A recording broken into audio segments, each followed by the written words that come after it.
Hello friends, today we will discuss one of the most common method of cervical cancer screening, that is cervical cytology.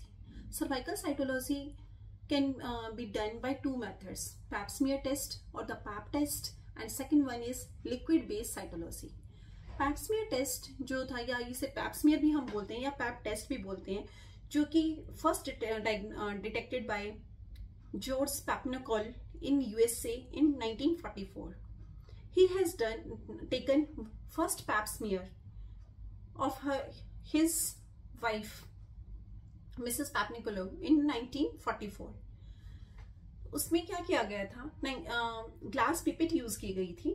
Glass pipette से posterior fornix से sample लिया गया था and the sample is spreaded on the secretion collected from the posterior fornix gets spreaded on the glass slide to see the cells in under microscope. ठीक है. In 1947, ये 1944 में हुआ था. अब उसमें एडवांसमेंट हुई. In 1947 this glass slide is replaced by the iris spatula. और iris spatula के साथ एक और इंस्ट्रूमेंट बनाया गया, that is called as endocervical brush. ये ब्रिस्टल्स वाली एक एंडोसर्वाइकल ब्रश बनाई गई जो कि कॉनिकल ब्रिस्टल्स उसके अंदर थे. ठीक है. तो वो उससे सैंपल लिया गया और उससे सैंपल लेके स्क्रैपिंग मेथड यूज किया गया to spread the cells, cervical cells on the glass slide. ठीक है. उसके बाद लेटेस्ट आ गया ब्रूम स्टिक भी आ गई, जिसको ब्रूम स्टिक में थोड़े हार्ड ब्रिस्टल्स होते हैं, जिसमें एक सेंटर का ब्रिस्टल थोड़ा लॉन्ग होता है और साइड के स्मॉल ब्रिस्टल्स होते हैं. तो ये जो ब्रूम डिवाइस थी वो मोस्टली यूज की गई थी. ब्रूम डिवाइस को हम मोस्टली किसके लिए यूज कर रहे थे, लिक्विड बेस्ड साइटोलॉजी के लिए यूज कर रहे थे. तो अब पैप स्मीयर के लिए पेशेंट आती है इसमें, और आपने देखा कि पैप स्मीयर कराने के जो प्री रिक्विजिट्स है वो आपने देख लिए कि कोई भी पेशेंट स्क्रीनिंग कराने के लिए आ रही है तो उसमें प्री रिक्विजिट्स क्या है, वो आपके वो कंप्लीट हो रहे हैं तो हम पेशेंट का पैप स्मीयर करेंगे. तो पेशेंट को हम क्या करेंगे, पेशेंट को ओपीडी बेसिस पे करते हैं, हम बुलाएंगे पेशेंट को, उसका पोजिशनिंग करेंगे इन द लिथोटमी पोजिशन. उसके बाद पेशेंट का सैंपल लेंगे.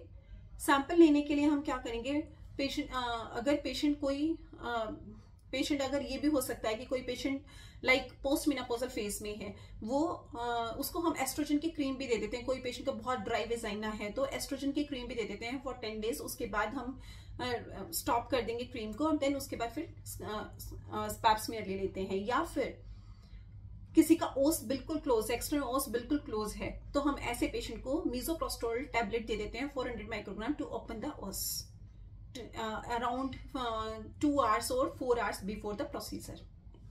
आपने सैंपल ले लिया.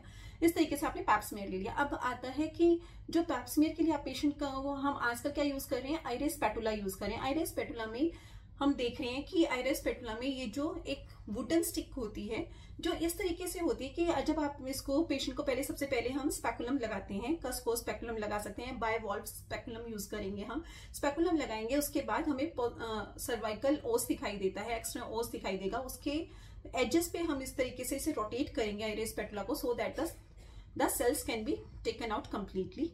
उसके बाद एंडोसर्वाइकल ब्रश यूज की जाती है. एंडोसर्वाइकल ब्रश को हम इस तरीके से यूज करते हैं, ये नहीं कि आप पूरा उसमें एंडोसर्वाइकल कैनाल के हम सेल्स लेने के लिए करते हैं. आपको इतना भी उसे इंसर्ट नहीं कर देना, तो उसका आपको पता होना चाहिए कि आपने कितना इंसर्ट करना है एक्सटर्नल ओस के अंदर. उसे कितना इंसर्ट करोगे कि उसके जो आउटर ब्रिस्टल्स हैं वो आपको एक्सटर्नल ओस पे दिखाई देते रहने चाहिए. अगर आपने ज्यादा अंदर तक कर दिया तो एटिपिकल सर्वाइकल सेल्स आने लग जाएंगे, तो आपकी इंटरप्रिटेशन अपने आप ही फॉल्स नेगेटिव या फॉल्स पॉजिटिव आएगी. ठीक है.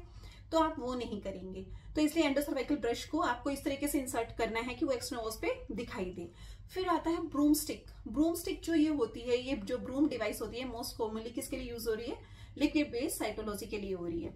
तो अब लिक्विड बेस्ड साइटोलॉजी में हम देख रहे हैं, तो लिक्विड बेस्ड जो साइटोलॉजी है वो 2 टाइप के उसमें स्मीयर्स बनाए जाते हैं. एक होता है थिन प्रैप, एक होता है श्योर पाथ.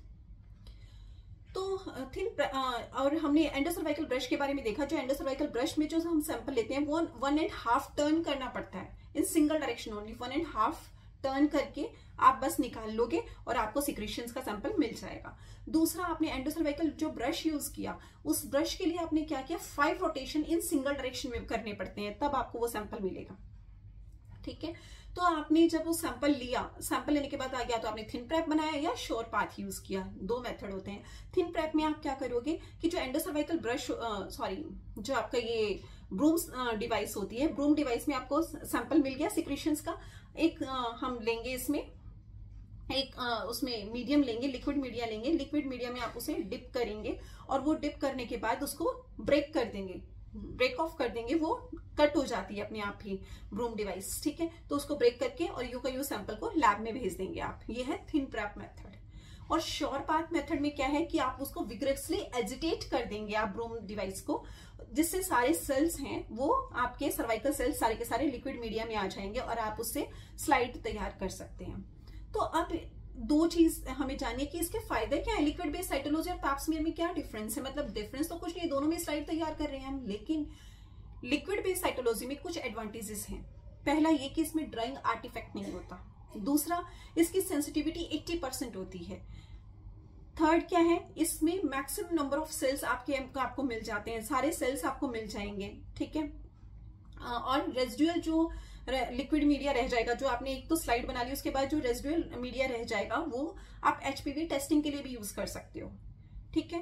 फोर्थ क्या कर सकते हो आप, इसमें आपको जो डिस्चार्ज है, ब्लड है या सर्वाइकल डिस्चार्ज है या कोई म्यूकस डिस्चार्ज है, वो सब चीजें रिमूव हो जाएंगी, उससे स्लाइड में नहीं आएंगी वो, ठीक है। उसके बाद 80 to 90% सेल्स ट्रांसफर हो जाते हैं मीडिया में।